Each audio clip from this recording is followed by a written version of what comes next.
Hello বন্ধুরা, আমি দীপিকা। আমার নতুন আরও একটি ব্লগে রইল তোমাদের অনেক স্বাগতম এবং ভালোবাসা। নতুন আরও একটি ব্লগ নিয়ে চলে এসেছি সকাল সকাল তোমাদের কাছে। তোমাদের সঙ্গে নিয়ে আজকের ব্লগটাকে এখান থেকেই শুরু করলাম। জানো তো বন্ধুরা, এখন যা গরম পড়েছে, এখনও 2-3 বার কিন্তু স্নান হামেশাই হয়ে যায়। সকালে উঠে অনেক কাজ করে নিয়েছি আজকে জানো তো, টয়লেটগুলোকেও পরিষ্কার করেছি। বাইরে যত আনাচে কানাচে নোংরা ছিল সব পরিষ্কার করেছি। তবে সেগুলো ক্যামেরা বন্দি করতে পারিনি। তার কারণ হলো ফোনে আর কি একটুও চার্জ ছিল না, তো চার্জে বসে সমস্ত কাজগুলো করে নিয়েছি। আসলে আমাদের জীবনে যে 24 আওয়ার্স পুরো কাজটা কিন্তু আমরা দেখাতে পারি না, তবে যতটুকু পারি তোমাদের সামনে ভিডিও আকারে তুলে ধরার চেষ্টা করি। আশা রাখি যে তোমাদের খুব ভালো লাগবে। তো ভিডিওটা প্রথম থেকে শেষ পর্যন্ত দেখার অনুরোধ জানিয়ে আজকের ব্লগটা শুরু করলাম। ভালো লাগলে একটা লাইক করবে, আর সম্পূর্ণ ভিডিওটা দেখে তোমাদের মতামতটা কমেন্ট বক্সে কিন্তু অবশ্যই জানাতে ভুলবে না। আরও একটু যদি কারোর বেশি ভালো লেগে যায় তাহলে কিন্তু আমার চ্যানেলটাকে সাবস্ক্রাইব করে আমার পাশে থেকে যেতে পারো, যদি তোমরা ভাবো যে আর সবার মতো আমিও ইউটিউবে একটু জায়গা করে নিতে পারি। যেহেতু সকালে অনেক নোংরা কাজ করেছি, টয়লেট পরিষ্কার করা, এগুলো তো অনেক নোংরা কাজ, তো এইগুলো করে তো আর স্নান না করে থাকা যায় না। তো স্নানটাকেও কমপ্লিট করে নিয়েছি, আর তারপরে কিন্তু পুজোটাও দিয়ে নিয়েছিলাম। এখন হচ্ছে ওই একটু সানস্ক্রিন মেখে নিলাম, কারণ যা রোদ পড়েছে আর যা গরম, তারপরে আবার রান্না বান্না করতে হবে, তো এর জন্য একটু সানস্ক্রিন মেখে নিলাম। আর সানস্ক্রিনটা না এতদিন ছিল না, তো কালকে আনা হয়েছিল রাত্রেবেলা, সেটা আর শেয়ার করা হয়নি। তো এখন ডিরেক্ট একদম মেখে তারপরে কিন্তু তোমাদের সাথে শেয়ার করে দিলাম। তো যাই হোক, একটু সানস্ক্রিন মেখে আর তারপরে মাথাটা ভালো করে আঁচড়ে সিঁদুর পরে এখন বিছানাটাকে সুন্দর করে তুলে নিলাম। আর সবথেকে বড় জানো, গরমের দিনে প্লাস পয়েন্ট কি, বিছানা তোলাটা আমার ভীষণ ভালো লাগে গরমের দিনে বিছানা তুলতে। তার কারণ কি, ওই বিছানায় কিন্তু কোনো লেপ কাঁথা এক্সট্রা কোনো জিনিসই থাকে না। আর গরমের দিনে একদম বিছানা তোলাটা কিন্তু একদমই সহজ কাজ, কারণ কোনো কিছুই তো থাকে না, বিছানাটা পরিষ্কারই থাকে। আর যেহেতু আমরা এই এক একটা বিছানায় এক একজন করে ঘুমাই, তো আমাদের বিছানা কিন্তু নোংরা একটু কমই হয়, অগোছালো এলোমেলো জিনিসটা কিন্তু খুব কমই হয়। তো এই জন্য কিন্তু একদম সুন্দর করে পরিষ্কার করে বিছানাটা ঝেড়ে তারপরে ঘরটাকে ঝাড় দিয়ে সকালে টিফিনটা করে নেব। আজকে সকালে টিফিনে ছিল রুটি আর তরকারি কিন্তু অফ ক্যামেরাতে আমি বানিয়ে নিয়েছিলাম। তারপর দেখো এখন বাবুর জন্য আর মনার জন্য, অন্বেষার জন্য আর কি একটু সেদ্ধ ভাত বসিয়ে দিয়েছি। একটা ছোট্ট আর কি বাটি আছে আমাদের, ওই দুধ জাল দিয়ে চা করি যে বাটিটাতে, ওই বাটিটাতে অল্প করে চাল দিয়ে ডাল দিয়ে আলু দিয়ে একটুখানি ভাত বসিয়ে দিচ্ছি, ওটা ওরা খেয়ে নেবে। আর আমরা তো রুটি খেয়েছি। আর আজকে আমার যেহেতু একাদশী, আমাদের আজকে কিন্তু রান্নাবান্না তেমন কিছু নেই, ওই একটু রুটি বানিয়েছি, ওটাই খাবো সারাদিন। আর ছেলেমেয়েরাও রুটি খেয়ে নিয়েছিল। আর ওরা তো একদম রুটি খেয়ে সারাদিন থাকতে পারে না, বলো, ওরা তো ছোট, তো ওরা কি আর সারাদিন রুটি খেয়ে থাকতে পারে? তার মধ্যে আবার ওদের পরীক্ষা চলছে, অন্বেষার টিউশন আছে সারাদিন, তো এগুলো খেয়ে থাকতে পারে না ও, এই জন্য একটুখানি সেদ্ধ ভাত করে ওদের খাইয়ে দিয়েছিলাম। তারপরে দেখো ওরা যে যার মতো পড়তে চলে গেছে, অন্বেষাও পড়তে চলে গেছে, এখন আমি আমার মতো কাজ করছি। আর এই যে এখন কাজটা করছি দেখতে পাচ্ছ বন্ধুরা, এখন কিন্তু বাজে ওই 4টে মতো। আমি ওই সকালে সেদ্ধ ভাত রান্না করে একদম বসে গেছিলাম কাজে। ওই কাজ থেকে উঠে এখন দেখো আবারও সংসারের কাজে হাত লাগিয়েছি। আসলে বলো তো কি, সংসারের কাজটা না যখনকার কাজ আমি তখনই সবসময় করে রাখি, তবে আজকে একটু তাড়াহুড়া বেশি ছিল, কাজের আর্জেন্ট ছিল, এই জন্য কিন্তু সমস্ত কাজকর্ম ফেলে ওই মানে পয়সার কাজটা আর কি করেছিলাম। তো যাই হোক, আর বলো তো কি, আর মানে যখনকার কাজ তখন যদি না করা হয় না, পরে করতে গেলে দেখবে অনেকটা ঝামেলা আর অনেকটা বাড়তি কাজও কিন্তু এসে উপস্থিত হয়।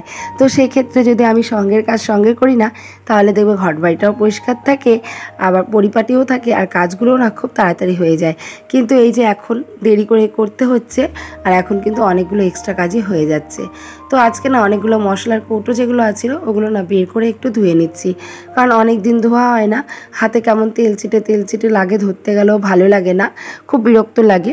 তো যাই হোক, ওই মশলার কৌটোর মধ্যে যে মশলাগুলো থাকে ওগুলো ছোটো ছোটো পাত্রে ঢেলে রেখে তারপর ভালো করে স্কচ ব্রাইট কড়াইটা সাবান দিয়ে কিন্তু ধুয়ে নিলাম। আর এখন না এই যে কৌটোগুলো এগুলো এখন ব্যবহার করতে কিন্তু ভীষণ ভালো লাগবে, রান্নাঘরটাও ফ্রেশ মনে হবে, আর যেটাতে হাত দেবো সেটাই কিন্তু একদম পরিষ্কার পরিচ্ছন্ন মনে হবে। তো এইভাবে কিন্তু যদি আমরা কাজ করি রান্নাঘরের কাজগুলো, রান্নাঘরটাও পরিষ্কার থাকে আর নিজের মাইন্ডটাও কিন্তু ফ্রেশ থাকে, আর কাজ করতে কিন্তু একটা শান্তি অনুভব হয়। আর সত্যি বলতে বন্ধুরা আজকে না ভীষণ আমার কষ্ট আর খাটনি হয়ে যাচ্ছে, তার কারণ ওই যে সকাল 10টার সময় রুটি খেয়ে কাজে বসেছি, এখন বাজে 4টে, একভাবে কাজ করেছি। এতে করে কিন্তু মাজা পা দুটোই ব্যথা করছে। আসলে এই অভাবের সংসারে একটুখানি সুখের মুখ দেখতে হলে কিন্তু মাঝে মাঝে এইভাবে কাজগুলো আমাদের করতে হয়। তো বুদ্ধি করে কাজগুলো করি এবং হাসি মুখে কাজগুলো করি। কাজগুলো করতে কিন্তু আমার একটুও কষ্ট হয় না। সংসারে যদি সুখ থাকে, শান্তি থাকে, তাহলে দেখবে দিন শেষে গাধার মতো খেটেও আলু সেদ্ধ ভাত খেলেও মুখে একটা হাসি থাকে। কিন্তু সংসারে যদি সুখ শান্তি না থাকে, তাহলে দেখবে মাছ মাংস দিয়ে খেয়ে চোখের জল ফেলতে ফেলতে ভাত খাওয়া ওর থেকে না খাওয়া কিন্তু অনেকই ভালো। তবে যাই হোক, এই যে আমি এত পরিশ্রম করি এতে কিন্তু আমার অত একটা খাটনি মনে হয় না, তার কারণ এই কাজগুলোকে না আমি ভালোবেসেই করি। তার কারণ সংসারের প্রত্যেকটি কাজ আমার গুছিয়ে করতে ভীষণই ভালো লাগে। আর সব সময় আমি ছোটোবেলার থেকেই বিয়ের আগে যদিও রান্না বান্না নোংরা কাজ এগুলো করতাম না, তবে ঘরটা কিন্তু গোছাতাম। আর ঘর গোছানোর অভ্যাসটা না আমার বরাবর, আমার ভীষণ ভালো লাগে ঘর গোছাতে, ঘর পরিষ্কার করতে। তো সেই অভ্যাসটা এখনও রয়ে গেছে। আমি জানি আমার অনেক খাটনি হয়ে যায়, তবুও কিন্তু ঘর গোছানোর অভ্যাসটা জীবন থেকে ত্যাগ করতে পারিনি। আর না কোনোদিন চাইও না যে ঘর গোছানোর অভ্যাসটা আমার ত্যাগ হয়ে যাক, কারণ আমি যদি ঘর গোছানোর অভ্যাসটা ত্যাগ করি তাহলে তো আমার ঘরটা অপরিষ্কার অপরিচ্ছন্ন হয়ে থাকবে, তাই না বলে বন্ধুরা? তো এই জন্য শখের জায়গাটা শখের মধ্যেই থেকে যাক। আর যদি ইনকাম কম হয় তাহলে তো একটু মানিয়ে গুছিয়ে চলতে হবেই, এটাই তো বাস্তব না? মানিয়ে গুছিয়ে চলতে চলতে হয়তো একদিন আরও অনেক সুখের মুখ দেখতে পারবো। তো আমরা মধ্যবিত্ত ঘরের বউরা কিন্তু এই আশাতেই ঘর বাঁধি প্রত্যেকটা সময়। তো এই জন্য অভাবের সংসারে একটু বুদ্ধি করে আর একটু খাটুনি দিয়ে কাজগুলো করি বলেই সংসারে কিন্তু অভাবটাকে অভাব বলে মনে হয় না। মনে হয় যে না, এই তো বেশ ভালো আছি, সুখে আছি। সংসার মাত্রই মানুষের সুখ দুঃখ অভাব অনটন থাকবেই, তবে সেগুলোকে মনে রেখে যদি আমি সংসার ত্যাগ করি তাহলে তো আর জীবনে সংসারটাই করা হয়ে উঠবে না, তাই না? তো রান্নাঘরটাকে ভালো করে একদম সুন্দর করে স্কচ ব্রাইট দিয়ে সাবান দিয়ে ঘষে ঘষে মেজে মেজে পরিষ্কার করে নিয়েছিলাম। তারপরে দেখতেই পেলে কত বাসন, ওই সকাল থেকে যত বাসন ছিল সব বাসন কিন্তু জমাট হয়েছিল।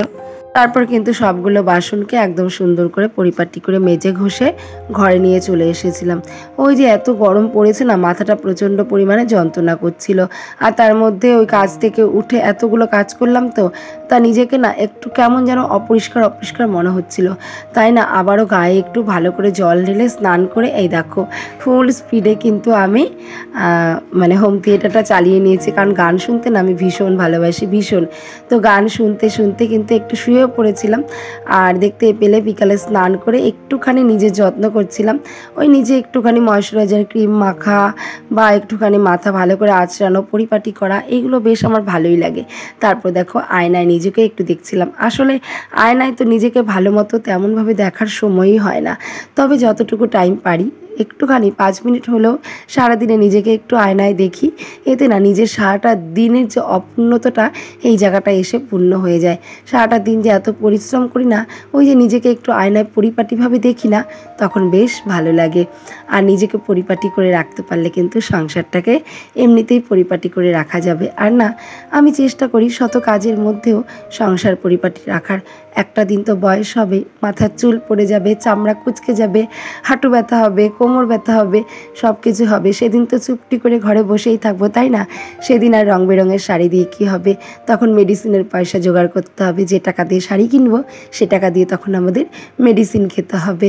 তো এই জন্য এখনকার যেই দিনগুলো যতই খাটনি হোক না কেন, এতটুকু অপচয় করতে চাই না। যতটুকু পারি জীবনটাকে উপভোগ করার চেষ্টা করি। এইভাবেই ছোট ছোট আনন্দ, ছোট ছোট খুশি দিয়ে।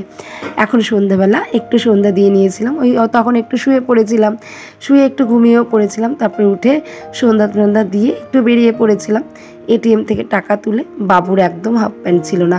আর যেহেতু সামনে পয়লা বৈশাখ এমনিতেও কিনতে হবে, তো বাবুর জন্য দুটো হাফ প্যান্ট কিনতে বাজারে চলে এসেছিলাম। তো এই দোকানে এসে গেঞ্জিগুলো বেশ ভালোই লাগছিল, আর এই হাফ প্যান্ট দুটো কিন্তু বাবুর জন্য নিয়েছিলাম। তো চলো এখন হাফ প্যান্ট কিনে বাড়ি চলে যাই। আর ভিডিওটি এখানেই রাখছি। গুড নাইট, টাটা, ভালো থেকো, সুস্থ থাকো, আমিও ভালো আছি।